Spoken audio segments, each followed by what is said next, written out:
Halo semuanya, perkenalkan nama saya Jojuan Kevin Barus dengan NIM 200501091. Di sini, saya akan menjelaskan mengenai penurunan kurva IS 2 sektor. Oke, di sini kita langsung saja masuk ke contoh soalnya.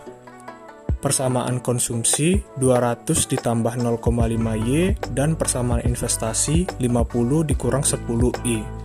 Soalnya, tentukan keseimbangan pasar barang dan gambarkan grafiknya. Persamaan kurva IS ada dua.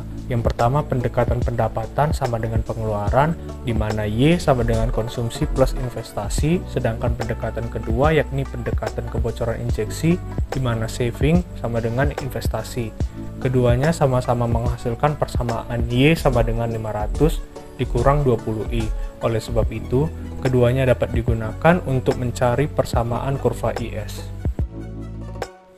Kuadran pertama akan diambil dari persamaan investasi sama dengan 50 dikurang 10 kali suku bunga. Pengandaian, jika suku bunga sama dengan 0, maka investasi sama dengan 50. Jika investasi sama dengan 0, maka suku bunga sama dengan 5. Maka didapat garis dari titik 5 dan 50. Sekarang, kita akan mengambil sampel dari garis tersebut.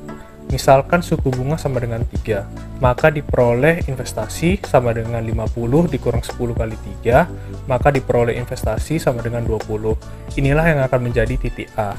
Misalan yang kedua, yakni jika suku bunga sama dengan 4, maka diperoleh investasi sama dengan 50 dikurang 10 kali 4, dan diperoleh nilai investasi sebesar 10, dan inilah yang akan menjadi titik B.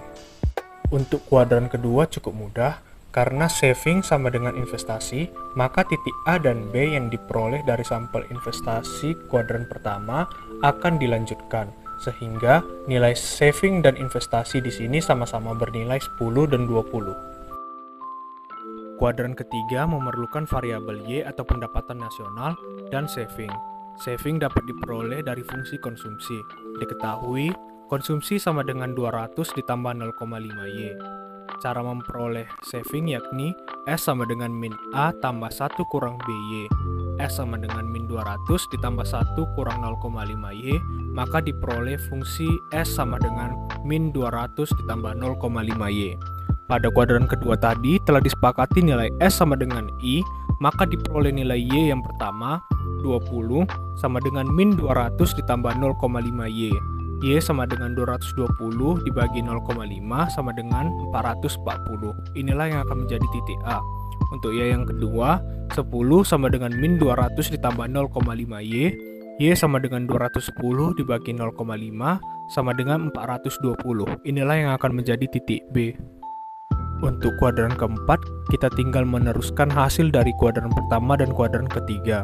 Untuk suku bunga diambil dari kuadran pertama, sedangkan untuk pendapatan nasional atau Y diambil dari kuadran ketiga.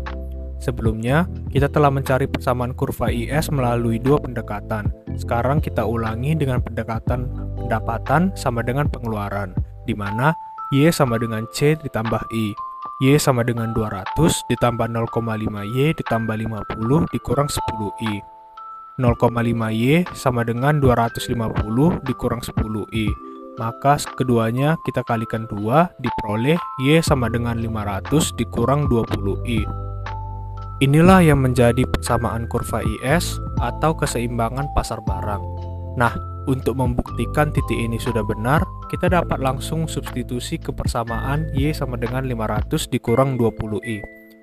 Untuk yang pertama, Y sama dengan 500 dikurang 20 dikali 3, Y sama dengan 500 dikurang 60, diperoleh Y sama dengan 440. Yang kedua, Y sama dengan 500 dikurang 20 dikali 4, Y sama dengan 500 dikurang 80, maka diperoleh Y yang kedua sebesar 420. Hal ini sudah membuktikan bahwa persamaan tersebut sudah benar. Baik, inilah hasil dari keempat kuadran jika dipaparkan dalam satu slide. Sudah terlihat jelas bahwa keseimbangan pasar barang ditunjukkan oleh kurva IS karena kurva IS menyatakan kondisi atau keadaan yang terjadi di pasar barang dan jasa. Sekian hasil dari paparan saya. Apabila ada kesalahan penulisan dan tutur kata, mohon dimaafkan. Sekali lagi, terima kasih.